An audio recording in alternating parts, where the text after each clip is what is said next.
So, on this week's video of Henderson's uh, message, piqued my interest a lot. And I kind of see how every other video was tying into it.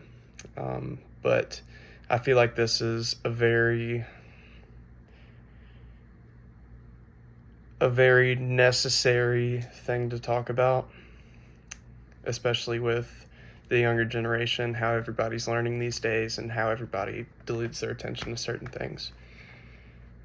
So one thing that really stood out to me, and like I researched even furthermore, was the whole the medium as the message part. Before I even wrote the analysis prompt that we were given, but it is very true. Whatever platform we are learning to derive our information from or learning to give ourselves knowledge, we're going to end up conforming to that platform closer than conforming to the message. So whenever everybody went from learning their information online in a book, learning their information in a book or in a textbook or any of those resources, instead of getting all of their entertainment, their learning material from the internet, that shows drastic change across the board.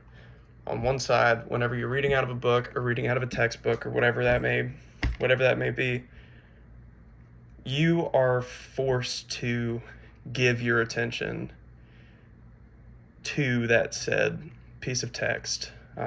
That it's something you have to choose to do, and you have to choose to stay engaged, which technically it's the same for the internet, but instead of the internet, you having to derive your attention there, it's kind of easier to coerce your attention to the internet or to any sort of media platform like TikTok or Instagram or Facebook. It's so much easier, and you end up getting roped into it, and before you know it, there's hours that end up flying by, like, goes across you like that. So I think that as the medium has progressed from reading a book to getting on the internet, it has harmed so many kids and all of their reading styles and how it goes across like that. And it's really not helpful at all. Even Henderson pulled a passage, I forget who by, but it shows, like, on average, attention spans went from 2.5 minutes to 45 seconds. That is a very real thing. And if you haven't grown up around a structured course of reading a book or reading a textbook and pulling your information out of there, instead of like what students or teachers and instructors are doing to their classes right now, is getting them to watch a video or pulling their information off of the internet, off of these articles. No harm, but it definitely shortens the attention span of kids whenever they're trying to learn something. And I feel, just like I said in week one, and I really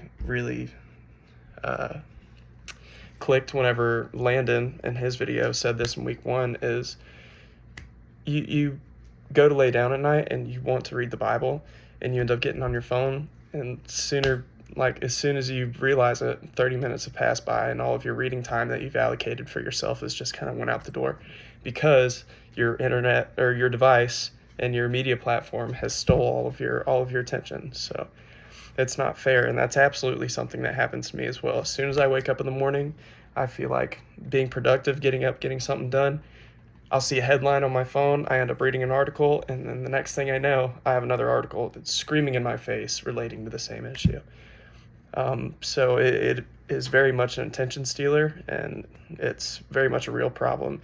And I think the main solution that we can go about in order to gain focuses and gain attention spans back is leaving your phone behind, and not having your allocated time to sit here and scroll through Instagram Reels whenever you go off and do something, or you have any buffer time. You don't just waste it away sitting on your phone. Leave it somewhere, leave it off, and let your attention be useful elsewhere, so you don't end up wasting all of your time. I think that is the best way to go about solving this issue.